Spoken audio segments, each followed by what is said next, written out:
Commander Takeshi Yamamoto stood on the bridge of the cargo vessel Hokushin Maru, watching the pre-dawn darkness give way to streaks of pink and gold across the Bismarck Sea. The humid air clung to his skin beneath his crisp naval uniform, and despite the early hour, sweat already gathered at his collar. At 43 years old, Yamamoto carried himself with the rigid bearing expected of an Imperial Japanese Navy officer, though the past 18 months of war had etched lines around his eyes that hadn't been there at Pearl Harbor. His convoy, 12 precious ships loaded with nearly 7,000 troops and vital supplies, stretched across the water in a formation he'd personally designed, each vessel positioned to maximize defensive capabilities while maintaining speed toward New Guinea. The mission was critical. The 18th Army needed these reinforcements desperately, and High Command had entrusted him with the largest resupply operation attempted since the Americans had begun their relentless island-hopping campaign. Yamamoto had studied every report, memorized every intelligence briefing about American air capabilities in the region. He'd positioned his 8 transport ships in the center of the formation, surrounded by 4 destroyers that bristled with anti-aircraft guns. The plan was sound, textbook even. He'd sailed similar convoys before, though never one carrying such precious cargo through waters the Americans had begun calling their own. "Commander," Lieutenant Koji Tanaka approached from the communication station, his young face tight with the kind of nervous energy that betrayed his inexperience. "Weather report confirms favorable conditions for the next 12 hours. Cloud cover is minimal, visibility excellent." Yamamoto nodded, though the news brought no comfort. Excellent visibility meant American reconnaissance planes would spot them easily, but cloud cover would have made navigation treacherous through these reef-studded waters. "Maintain current speed and formation. Have all ships confirm their anti-aircraft crews are at full readiness." The words felt hollow even as he spoke them. He'd commanded enough convoys to know that anti-aircraft fire, no matter how well coordinated, rarely stopped determined American pilots. The enemy had developed new tactics in recent months, low-level attacks that came in so fast and low that traditional AA defenses couldn't track them effectively. But he pushed those thoughts aside. Doubt was a luxury commanders couldn't afford, especially not with 7,000 young soldiers below decks, most of them seasick and terrified, counting on his expertise to deliver them safely to the battlefront. Yamamoto walked to the starboard observation post, raising his binoculars to scan the horizon. The destroyer Shiryuki maintained perfect position 2,000 meters off the starboard beam, her crew visible at their battle stations.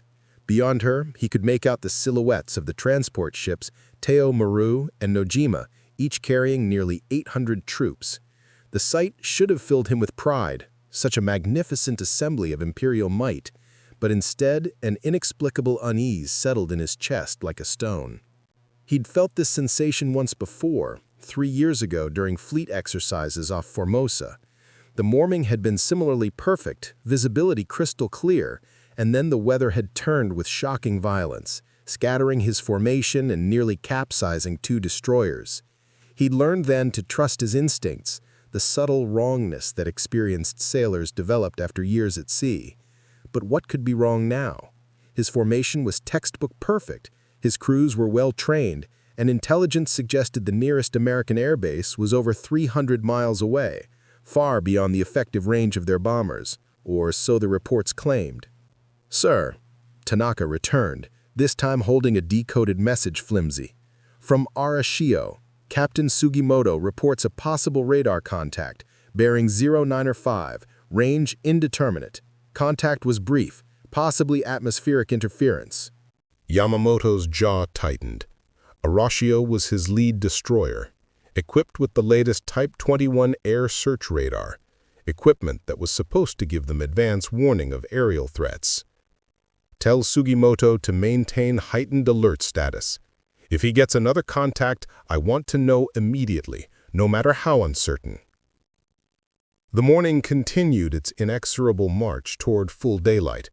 By 0700 hours, the sun had burned away the last vestiges of dawn, leaving the sea a brilliant, merciless blue that offered no place to hide. Yamamoto had moved his convoy to within 200 miles of Leh, far enough from Allied air bases to feel relatively secure, close enough that one more day's sailing would put his troops ashore. He'd timed the operation meticulously, planning to make the final approach under cover of darkness tomorrow night. Below decks on the Hokushin Maru, Army Captain Hiroshi Nakamura struggled with his own demons. At 29, he was young for his rank, promoted rapidly due to the brutal attrition rates among junior officers in the Pacific Theater. He commanded 350 men of the 51st Division's 3rd Battalion, men he'd trained with for 2 years, men whose families he knew, men who looked to him for leadership and protection. The transport's hold was a nightmare of heat, stench, and barely suppressed panic. Men vomited continuously from seasickness, the smell of bile mixing with unwashed bodies, and the ever-present odor of machine oil from the ship's engines. "Captain Nakamura, sir." Sergeant Kenji Ishida pushed through the packed mass of soldiers, his stocky frame moving with practiced efficiency. Ishida was 41, a career soldier who'd fought in Manchuria and China, a man whose calm competence had become Nakamura's anchor during the chaos of this war. "Captain Nakamura, sir. The men are asking about the American air threat. Should I tell them we are safe?" Nakamura considered the question carefully. Lying to boost morale was sometimes necessary, but Ishida deserved honesty. "Tell them we have excellent air cover from our fighters based in Rabaul, and that our destroyers carry the best anti-aircraft weapons in the Imperial Navy. Tell them Commander Yamamoto has never lost a convoy." All of which was technically true, though Nakamura knew the fighter cover from Rabaul was sporadic at best. The airfields there were under constant attack, and fuel shortages often grounded planes that should have been protecting convoys like theirs. As for Yamamoto never losing a convoy, that was also true. But the commander had never attempted an operation of this scale through waters where the Americans had begun establishing air superiority. "Understood, sir." Ishida hesitated, then lowered his voice. "Permission to speak freely." "Always, Sergeant." "I've been a soldier for 23 years, sir. I've learned to read the sea, and I've learned to read officers. Something has you worried." Nakamura glanced around to ensure no one else could hear. "We are carrying 7,000 men on 12 ships through waters the Americans patrol regularly. Every hour that passes with good visibility is an hour they might spot us. Even the best anti-aircraft fire can't stop everything." He paused, then added, "But we're soldiers, Sergeant. Worrying is our job. Surviving is theirs." On the bridge of the Hokushin Maru, Yamamoto received the 0800 hours position reports from all 12 ships. Everything remained in perfect order, speeds synchronized, formations maintained, no mechanical issues reported. He should have felt satisfied, even pleased with how smoothly the operation was proceeding. Instead, that nagging unease intensified with each passing minute. "Lieutenant Tanaka, have communications send a request for Rabaul for our scheduled fighter escort. I want them overhead by 0900 hours." Tanaka's expression flickered with confusion.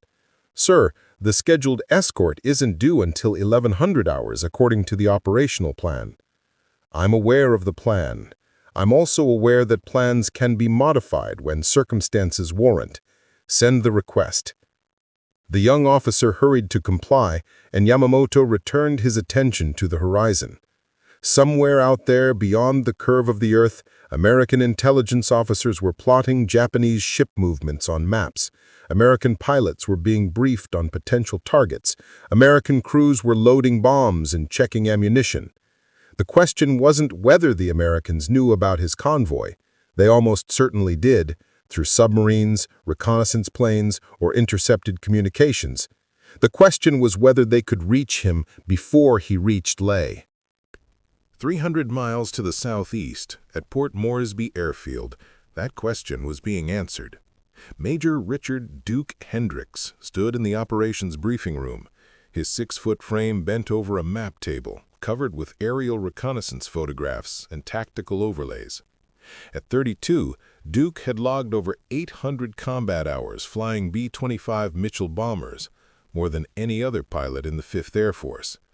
His weathered face and intense gray eyes reflected both the weight of command and an almost predatory focus when discussing potential targets. "Gentlemen," he addressed the assembled pilots and bombardiers of the 345th Bombardment Group, "intelligence has confirmed what we suspected. The Japanese are moving a major convoy toward Leh. 12 ships, including 4 destroyers and 8 transports loaded with troops and supplies. This is the largest resupply operation they've attempted since we took Buna." Captain Michael Ace Brennan, Duke's wingman and closest friend, studied the reconnaissance photos with the practiced eye of a veteran aviator. At 27, Ace had earned his nickname not through aerial victories — bomber pilots rarely got credit for shooting down fighters — but through his uncanny ability to put bombs exactly where they needed to go, regardless of defensive fire or weather conditions. "Range looks marginal, Duke. We'll be operating at the extreme edge of our fuel capacity." "Agreed, but Command has authorized the mission. We're going with modified skip bombing tactics. Come in at wave-top level, under their radar coverage, and put our bombs right into their hulls before they know we're there." Duke traced the planned attack route on the map. "We'll have 12 B-25s configured for strafer attack, nose guns, wing guns, and top turrets. Behind them, 6 more carrying conventional bombs to hit anything we miss on the first pass." Lieutenant James Morrison, Preacher, a fresh-faced pilot on his 3rd combat mission, raised his hand hesitantly. "Sir, intelligence on their anti-aircraft capabilities?" Duke appreciated the question. Too many young pilots assumed they were invincible and didn't ask about defenses until after their first time getting shot at. 4 destroyers, each with multiple AA gun positions. The transports will have defensive armament as well, probably 25mm and heavier machine guns. It's going to be hot, no question, but we'll be moving too fast and too low for effective tracking. The key is surprise and overwhelming firepower in the first pass." The briefing continued for another 45 minutes, covering every aspect of the mission: navigation waypoints, communication protocols, emergency procedures, and the critical timing that would put all 18 bombers over the target simultaneously. Duke had learned through bitter experience that coordinated attacks overwhelmed defenses far more effectively than piecemeal strikes. If they could achieve complete surprise and hit the convoy with everything they had in the first 90 seconds, they could cripple the entire formation before effective defensive fire could develop. "Takeoff is scheduled for 0930 hours. That puts us over the target around 11:15. Questions?" Ace leaned back in his chair, arms crossed. "What about fighter cover? Last time we went after a convoy, those Zeros came out of nowhere." "Intelligence suggests the Japanese are spread thin. Most of their fighters are tied up defending Rabaul against our bombing raids. We should have clear skies, but everyone stays alert. If Zeros show up, the Strafer aircraft maintain attack profile, while the bomb-carrying aircraft provide defensive fire and egress support." The pilots filed out to begin their pre-flight preparations, each man dealing with pre-mission tension in his own way. Some joked nervously, others fell silent and contemplative, a few wrote letters home that might be their last. Duke watched them go, feeling the familiar weight of command settle across his shoulders. In 2 hours, he would lead these men into combat against a heavily defended convoy, and statistical probability said not all of them would return. Some would die in flames, others would disappear into the vast Pacific, still more would spend the rest of the war in brutal POW camps if they survived being shot down. But the mission was vital. Every soldier those transports carried to Leh was a soldier American troops would face in ground combat.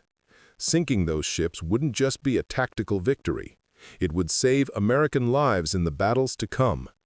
He walked out to the flight line, where ground crews were already preparing the B-25s for combat. The Mitchell bomber was a magnificent aircraft. Twin engines, heavily armed, fast enough to outrun most fighters when necessary, and sturdy enough to absorb punishment that would destroy lesser planes. Duke's aircraft, nicknamed Lady Luck after his wife Sarah back in Texas, bore the scars of 18 combat missions, patched bullet holes, replaced sections of aluminum skin, and a fresh coat of paint over burn marks from an engine fire 2 months prior. "She's ready for you, Major," Staff Sergeant Tom Wilson announced, climbing down from the cockpit. Wilson was Duke's crew chief, a 51-year-old veteran of the Army Air Corps who'd been maintaining aircraft since before most of the pilots were born. Engines purring like kittens, all guns checked and loaded, 8 500-pound bombs secured. "You bring her back to me in one piece, you hear?" "Always do, Tom." Duke clapped the older man on the shoulder, then began his own pre-flight inspection. He never fully trusted anyone else to check his aircraft, no matter how competent. Too many pilots had died because a mechanic missed something or a saboteur got to an aircraft. He checked every control surface, inspected every bomb rack, examined every gun mounting. Only when he was personally satisfied did he climb aboard and begin the cockpit pre-flight checklist. At 09:20 hours, 18 B-25s began starting their engines, the thunder of 36 radial engines rolling across the airfield like approaching storm. Duke felt the familiar vibration through his seat as Lady Luck's engines caught and settled into their characteristic rumble. Beside him, co-pilot Lieutenant Danny Wright, a 23-year-old Californian with steady hands and ice-water nerves, worked through the start sequence with practiced efficiency. "All systems green, Major," Danny reported. "Ready for taxi on your command." Duke keyed his radio. "Striker flight, this is Striker lead. Form up on me for takeoff. Let's go hunting." One by one, the heavily laden bombers rolled down the taxiway and lifted into the tropical sky, forming up into their attack formation as they turned north toward the Bismarck Sea and their unsuspecting targets. Aboard the Hokushin Maru, Commander Yamamoto received the reply from Rabaul regarding his fighter escort request at 09:45 hours. The message was terse and disappointing.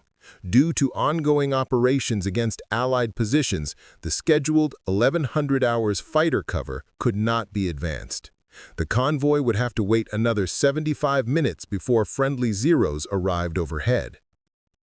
Yamamoto crumpled the message flimsy in his fist, an uncharacteristic display of emotion that made Lieutenant Tanaka's eyes widen. "Sir, should I request—" "No." Yamamoto forced himself to relax his hand, smoothing out the paper against the chart table. "Rabaul has its own operational requirements. We proceed as planned." But the unease in his gut had graduated to active concern. Every instinct honed by 24 years of naval service was screaming at him that something was wrong, that the perfect weather and calm seas were deceptive, that danger lurked just beyond the horizon. He walked out onto the bridge wing, raising his binoculars to scan the sky. Nothing but endless blue, broken occasionally by wispy high clouds that offered no concealment. His convoy maintained perfect formation, the ships rising and falling gently on the modest swell, their wakes drawing parallel lines across the brilliant water. It looked peaceful, almost serene, like a training exercise rather than a combat operation through hostile waters. "Commander!" The shout came from the radio room, urgent and sharp. "Message from Arashio. They have multiple radar contacts, bearing 180, range approximately 40 miles, and closing fast." Yamamoto's blood turned to ice. 40 miles meant roughly 10 minutes until contact, assuming the targets were aircraft flying at typical bomber speed. "Sound general quarters, all ships to battle stations. Communications, notify all vessels, air attack imminent, execute defensive plan Delta." The Hokushin Maru's alarm bells shattered the morning calm, their urgent clanging echoed seconds later by sirens from the other ships in the convoy. Sailors poured from below decks, racing to their battle stations with the practiced urgency of men who knew their lives depended on speed and precision. Anti-aircraft gun crews threw off protective covers and traversed their weapons skyward, searching for targets that were still beyond visual range. Below decks, Captain Nakamura grabbed a stanchion as the transport heeled into an evasive turn.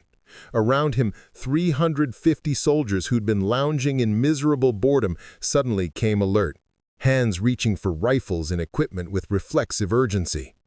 "Battle stations!" Sergeant Ishida's parade ground voice cut through the confusion. "Full combat gear! Secure all equipment! Move, move, move!" Nakamura felt his heart hammering against his ribs.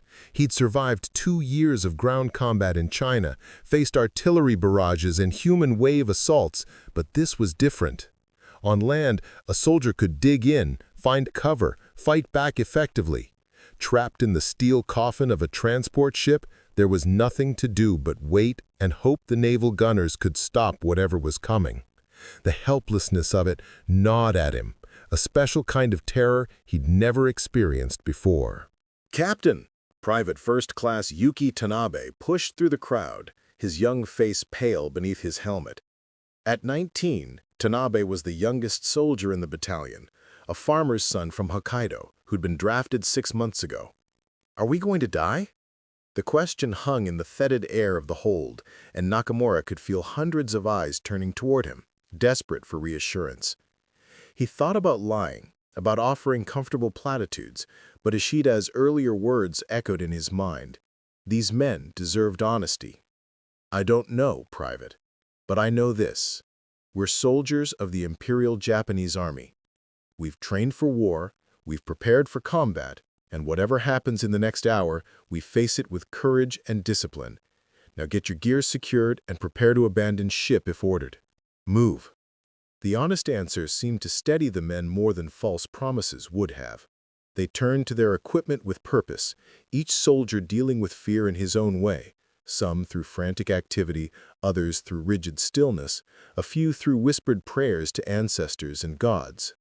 38 miles to the south, Duke Hendricks had descended his formation to wave-top level, so low that spray occasionally spattered against his windscreen. The B-25s roared across the water in loose line abreast formation, their camouflage paint making them nearly invisible against the dark blue of the ocean. In his headset, Duke could hear the controlled breathing of his crew. Danny Wright on his right, Bombardier Lieutenant Pete Sanchez in the nose, top turret gunner Sergeant Frank Gunner McCarthy, and tail gunner Corporal Billy Hayes.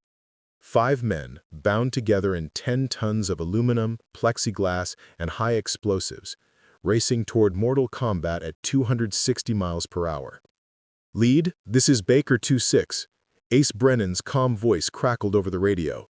"I've got visual on smoke bearing 350, approximately 20 miles. "Copy, 2-6. All aircraft maintain formation and altitude. We go in exactly as briefed. Simultaneous attack from multiple vectors, concentrate fire on the transports. Remember, we get one good pass before they can effectively track us, so make it count." Duke's hands were steady on the controls, his breathing slow and even despite the adrenaline singing through his veins. He'd done this before. Attacking Japanese shipping was becoming his specialty, but never against a target this large or this heavily defended.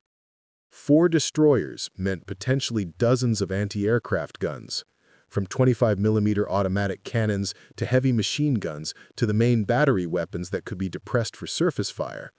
The transports would be carrying defensive armament as well.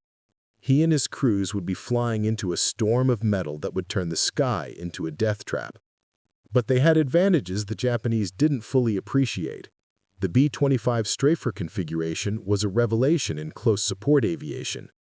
8 50 caliber machine guns in the nose, 4 more in blisters on either side of the fuselage, and twin guns in the top turret. Each aircraft could deliver a weight of fire that would shred anything in front of it, from aircraft to small vessels to shore installations.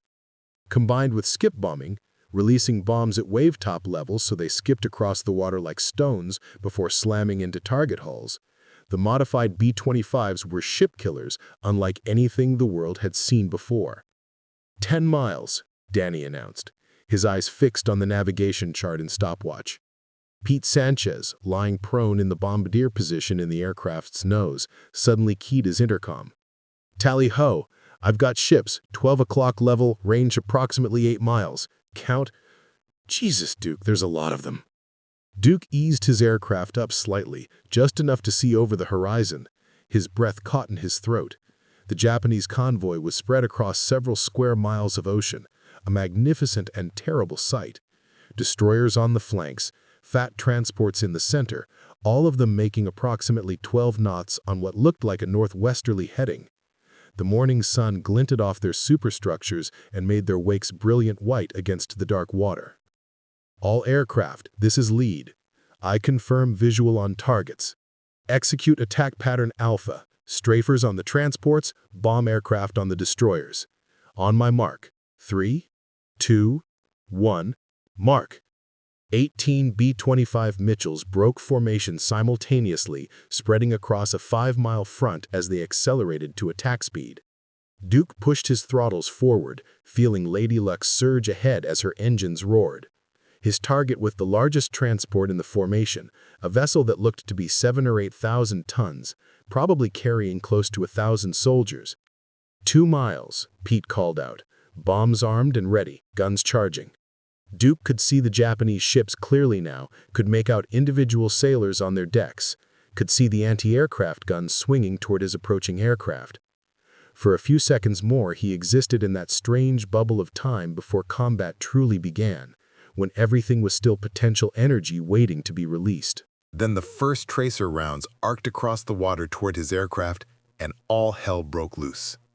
The Japanese opened fire at approximately 1,500 meters, and the sky between Duke's bombers and the convoy erupted into a lethal fireworks display. Tracer rounds drew brilliant geometric patterns through the air, red and orange lines that seemed to float lazily until perspective reminded you they were moving at thousands of feet per second. Heavier anti-aircraft fire burst in black flowers, each detonation sending shrapnel fragments screaming outward in deadly expanding spheres. "Taking fire," Billy Hayes called from the tail turret, his voice tight but controlled.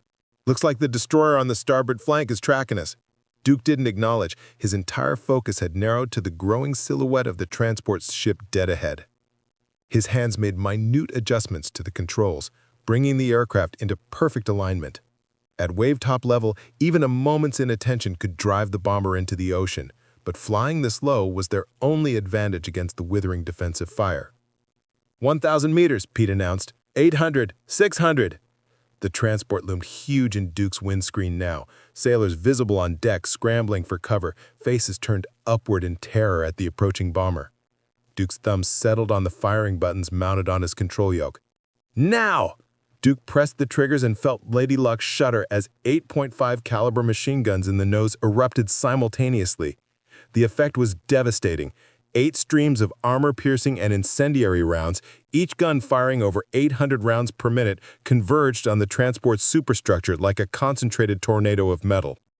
Windows shattered, steel plating crumpled, anti-aircraft positions disintegrated in sprays of blood and sparks as the 50 caliber rounds, each projectile carrying more kinetic energy than a .44 Magnum pistol, tore through everything in their path. 300 meters, Pete's voice was almost drowned out by the thunder of their own guns. 200, release! Duke felt the aircraft kick upward slightly as 4 500-pound bombs dropped free from their belly racks. The bombs, which were released at less than 20 feet of altitude and over 250 miles per hour of forward velocity, hit the water and skipped like flat stones, each one bouncing once, twice, before slamming into the transport's hull just at the waterline. Duke hauled back on the controls, pulling Lady Luck into a steep climbing turn to clear the transport's superstructure. For a fraction of a second, he was close enough to see individual Japanese sailors, close enough to make eye contact with a young officer who stood frozen on the bridge wing, his face a mask of shock and terror. Then Lady Luck roared overhead at masthead height, clearing the superstructure by less than 50 feet, and Duke caught a glimpse of chaos on the ship's deck, fires burning, bodies scattered, the neat order of a military vessel transformed into a scene from hell in less than 15 seconds. "Clear!" Duke shouted, continuing his climbing turn and immediately checking his mirrors for the rest of the formation. Behind him, he saw the transport side erupt in 4 massive explosions as the skip bombs detonated simultaneously against the hull. The blasts punched enormous holes through the ship's plating, each explosion sending geysers of water and debris hundreds of feet into the air. "Direct hits," Gunner McCarthy whooped from the top turret. "She's listing already. That ship is done." But Duke had no time to celebrate. All around him, 11 more B-25s were making their attack runs, each one threading through the defensive fire to deliver their deadly payloads. Ace Brennan's aircraft screamed across a second transport, his nose guns leaving a trail of destruction before his bombs skipped home with precision that defied the chaos. Lieutenant Morrison's bomber took hits from a destroyer's 5-inch guns, chunks of his right wing disintegrating, but he held his course long enough to release his bombs before pulling up and away, trailing smoke. From Commander Yamamoto's position on the Hokushin Maru's bridge, the American attack seemed to come from everywhere at once. One moment, radar had detected contacts 40 miles away. The next, bombers were materializing out of the wave tops like demons, so low that his gunners couldn't depress their weapons fast enough to track them. "Hard to port," Yamamoto shied to the helmsman. "Increase to maximum speed." The transport heeled into the turn, but these were cargo vessels, not destroyers, sluggish and unresponsive compared to warships. Through his binoculars, Yamamoto watched in horror as the Teiyo Maru, carrying 800 soldiers of the 51st Division, took 4 direct bomb hits amidships. The explosions were catastrophic, each one ripping massive holes through the hull. The transport seemed to shudder, then began listing to starboard with shocking speed. "Damage reports," Yamamoto demanded. "All ships report status." Lieutenant Tanaka listened to the flood of radio traffic, his face growing paler with each report. "Sir, Teiyo Maru is sinking. Captain reports uncontrollable flooding. Nojima has taken heavy damage to engines and is dead in the water. Kyokusei Maru reports fires throughout the midship section. The destroyer Shirayuki has been hit by multiple bombs and is—" The rest of Tanaka's report was drowned out by a massive explosion that turned the destroyer into a fireball. The warship's magazine had detonated, and the resulting explosion literally broke the vessel in half. Both sections rose almost vertically out of the water before sliding beneath the waves, taking their entire crew with them. The destruction from intact warship to total loss happened in less than 30 seconds. Yamamoto gripped the bridge rail so hard his knuckles turned white. 24 years of naval service, dozens of operations, and he'd never witnessed anything like this. Such complete, overwhelming destruction delivered with such terrifying speed and precision. The Americans had revolutionized anti-ship tactics, and he and his convoy were paying the price for Imperial Headquarters' failure to anticipate this evolution. "Another attack run incoming!" The lookout's scream was high-pitched with panic. "Bombers approaching from astern!" Yamamoto spun to see 6 more B-25s roaring in at wave-top level, these ones configured as conventional bombers rather than strafers. They came in line astern, each one releasing their bomb loads from slightly different angles, saturating the convoy with high explosives. The Hokushin Maru shuddered as near misses bracketed her hull, columns of water erupting so close that spray drenched the bridge. Yamamoto tasted salt water and blood. He'd bitten his lip without realizing it. Around him, his crew worked with admirable discipline despite the terror. Gunners firing at anything that moved, damage control teams rushing to contain the fires that were sprouting across multiple decks. "Sir, we're taking water in holds 3 and 4, the damage control officer's report crackled over the ship's internal phone. "Pumps are running, but the flooding is gaining." Below decks in that same hold, Captain Nakamura's world had become a nightmare of screaming metal, explosive concussions, and rising water. The first bomb hit had killed 30 men outright, the blast wave pulping organs and shattering bones. The second hit had torn a hole in the hull large enough to drive a truck through, and seawater was pouring in with the force of a tidal wave. "Abandon ship!" Nakamura shouted, his voice barely audible over the roar of incoming water. "Everyone topside now!" Sergeant Ishida appeared at his elbow, blood streaming from a gash across his forehead. "Sir, the port side ladder is blocked by debris. We need to—" Another explosion cut off his words, this one close enough that the deck buckled upward beneath their feet. Men screamed as they were thrown against bulkheads. Private Tanabe, the young farmer's son from Hokkaido, disappeared beneath the surging water, pulled under by the weight of his equipment before anyone could grab him. Nakamura made a split-second decision. "Ishida, take 50 men forward and up through the crew quarters. I'll take the rest aft to the cargo access." Anyone who can't swim, ditch your equipment now." The battalion dissolved into smaller groups, each man fighting his way toward any route to the deck while the ship settled deeper into the water with each passing second. Nakamura grabbed soldiers as he went, pushing them toward the aft ladder, counting them compulsively. 94, 95. How many had he lost? How many were already dead in the flooded compartments or crushed beneath collapsed bulkheads? He reached the cargo access and scrambled up the ladder, the steel rung slick with blood and seawater. Behind him, soldiers pressed close, their panicked breathing loud in the narrow shaft. The ship was listing badly now, maybe 20 degrees to starboard, making the climb treacherous. Nakamura emerged onto the main deck into a scene from hell. The Hokushin Maru was surrounded by burning ships, sinking ships, ships that had already disappeared beneath the waves, leaving only oil slicks and debris fields. Men floated everywhere, some in jackets, others clinging to wreckage, many face down and motionless in the spreading slicks of oil. The air stank of burning fuel, cordite, and roasting flesh. "Lifeboats!" Nakamura pointed toward the port side, where crew members were trying to lower boats into the water. "Everyone to the lifeboats in an orderly—" Nakamura dove for cover behind a winch housing, dragging 2 soldiers with him. The bomber passed, its guns fell silent, but the damage was done. The lifeboat crews were dead or dying, and at least 20 more soldiers had fallen to the strafing run. "Sergeant Ishida!" Nakamura shouted. "Ishida!" "Here, sir!" The sergeant appeared from behind a ventilation stack, his face blackened with soot. "We've got to get these boats in the water ourselves!" Together, they rallied 30 soldiers and began the agonizing process of lowering the heavy lifeboats. The davits were designed to be operated by trained sailors, not army infantry, and the ship's increasing list made everything 10 times harder.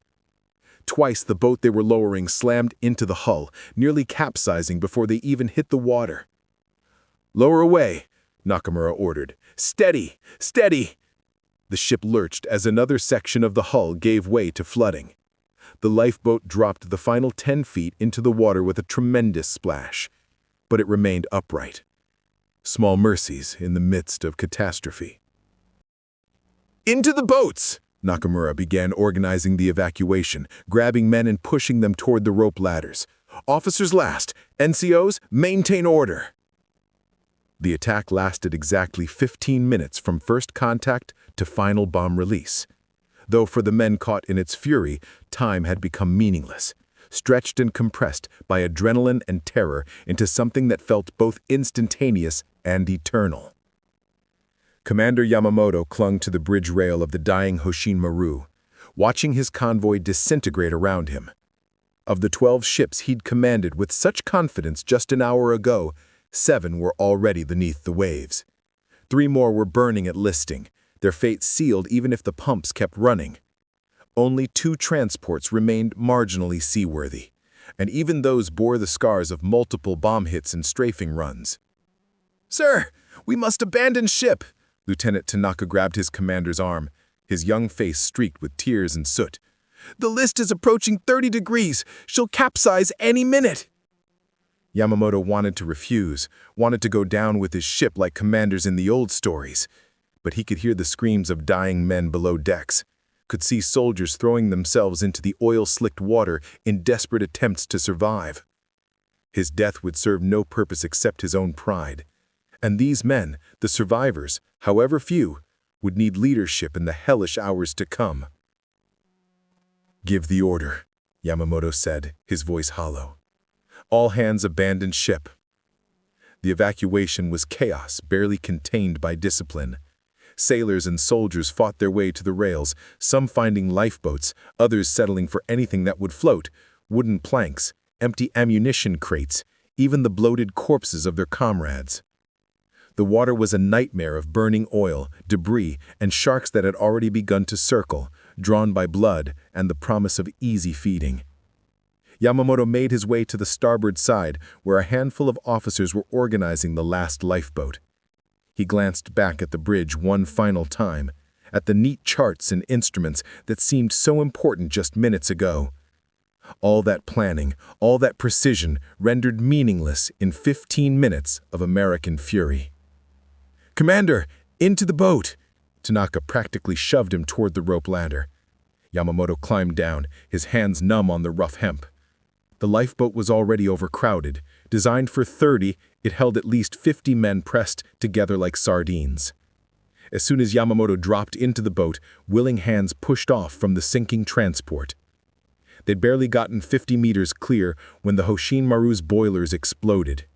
The transport seemed to leap out of the water, her back breaking with a sound like the world ending. She hung suspended for a moment, bow and stern pointing skyward, and then she slid beneath the waves with shocking speed, creating a vortex that pulled down everything nearby: men, debris, smaller boats. Yamamoto forced himself to watch, to bear witness to the death of his command. The ship that had carried him safely through so many operations disappeared in less than a minute, leaving only bubbles and spreading oil to mark where she'd been. "Row," someone said. "We need to get clear of the oil before it ignites." The survivors bent to the oars, their strokes uncoordinated but desperate. Around them, other lifeboats and rafts dotted the water, each one carrying its cargo of shocked and wounded men. Yamamoto tried to count them, tried to estimate how many had survived, but he gave up after reaching 300. Of the nearly 7,000 men who had sailed with such confidence toward Leh, perhaps 1,000 would live to see nightfall. Perhaps fewer. Above the carnage, Duke Hendricks pulled Lady Luck into a gentle turn, his eyes scanning the devastation below. The attack had been more successful than he dared hope. Every transport was sunk or sinking. 3 of the 4 destroyers had gone down, and the 4th was dead in the water, listing badly and burning from stem to stern. But victory had come at a price. Of the 18 B-25s that had started the attack, 3 were missing. Duke had seen Morrison's bomber take a direct hit from anti-aircraft fire, seen it cartwheel into the sea with no parachutes emerging. Another aircraft, piloted by Lieutenant Harris, had been shot down by a destroyer's main guns, the bomber simply disintegrating in mid-air. The 3rd had disappeared during the chaos, whether shot down, collided with a target, or suffered mechanical failure, no one knew. 15 men lost. 15 Americans who'd eaten breakfast, written letters home, joked with their crew chiefs, and then climbed into their aircraft, never to return. Duke felt the familiar weight of command settle heavier on his shoulders. He'd sent those men into combat, and they'd paid the ultimate price. "Lead, this is 2-6. Ace Brennan's voice crackled in Duke's headset. "I've got battle damage assessment. 12 enemy ships confirmed destroyed or sinking. Estimated enemy casualties in the thousands. We did good, Duke." Had they? Duke looked at the water below, at the tiny figures clinging to debris, at the spreading slicks of oil and the circling fins. Yes, this was war. Yes, every soldier on those transports would have fought against American troops at Leh. Yes, sinking this convoy had probably saved dozens, maybe hundreds of American lives. But watching men die, even enemy men, never felt like victory. It felt like necessary brutality in a brutal war. "Copy 2-6. All aircraft form up for return to base. We're done here." The surviving B-25s assembled into loose formation and turned south, leaving the Bismarck Sea to its dead and dying. Behind them, the remnants of the convoy continued their death throes, ships capsizing, magazines exploding, men drowning in burning oil. Captain Nakamura treaded water in his life jacket, his arms wrapped around a wooden plank that supported 2 other soldiers. Sergeant Ishida was one of them, barely conscious from a head wound. The other was a private whose name Nakamura didn't know, a boy who couldn't be more than 18, whimpering softly with each breath. "Quiet," Nakamura said gently. "Save your strength. Rescue ships will come." It was a lie. And they all knew it. The nearest Japanese forces were in Rabaul, 200 miles away. By the time they could organize a rescue operation, the sharks and exposure would have finished what the Americans had started. But Nakamura clung to the lie anyway, because hope, even false hope, was better than accepting the truth. He was going to die in this water, probably before nightfall. Most of his battalion was already dead, drowned in the holds of the transports or machine-gunned as they swam for their lives. The mission had failed utterly, and he would never see his wife Kimiko again, never meet the child she was carrying, never fulfill his duty to the Emperor. "Captain," the young private's voice was barely a whisper. "Did we lose?" Nakamura considered the question. They'd lost this engagement, certainly. Lost it so completely that survivors would be few. But the war? That was bigger than one convoy, one catastrophic defeat. "We lost this engagement," Nakamura said honestly. "But the war continues. Other men will carry on what we could not." The words felt empty even as he spoke them, but they seemed to comfort the boy, whose whimpering quieted to exhausted silence. Hours passed. The sun climbed higher, turning the water into a furnace. Men died slowly from their wounds, from exposure, from simply giving up. Nakamura watched Commander Yamamoto's lifeboat in the distance, saw the naval officer organizing survivors with the same discipline he'd shown commanding his convoy. Even in defeat, the man was a leader. Late in the afternoon, Nakamura heard a sound that made his heart leap: aircraft engines. For a moment, wild hope surged through him. Rescue! But then he saw the silhouettes against the sun and recognized the distinctive twin-tailed shape of American P-38 fighters. "No," he whispered. "Please, no." The fighters came in low, and their machine guns opened up, raking the water where survivors clustered. Nakamura dove, dragging the young private down with him. Above the water, he could hear the muffled thunder of gunfire, the screams of dying men. When he surfaced, gasping for air, the fighters were gone, but so was Sergeant Ishida. The plank they'd been sharing floated alone, spattered with blood. Nakamura wanted to scream, wanted to rage against the injustice of it, to survive the bombing only to be murdered while helpless in the water. But he had no energy left for anger. He could barely hold on to the plank, could barely keep the private's head above water. "Captain?" The boy's voice was faint. "I'm cold." "I know. Hold on, just hold on a little longer." But the boy didn't hold on. As the sun touched the horizon, painting the water blood red, the young private slipped beneath the waves, his eyes staring at nothing. Nakamura tried to grab him, tried to pull him back, but exhaustion had robbed him of strength. The boy simply sank, his body joining the thousands of others that littered the ocean floor.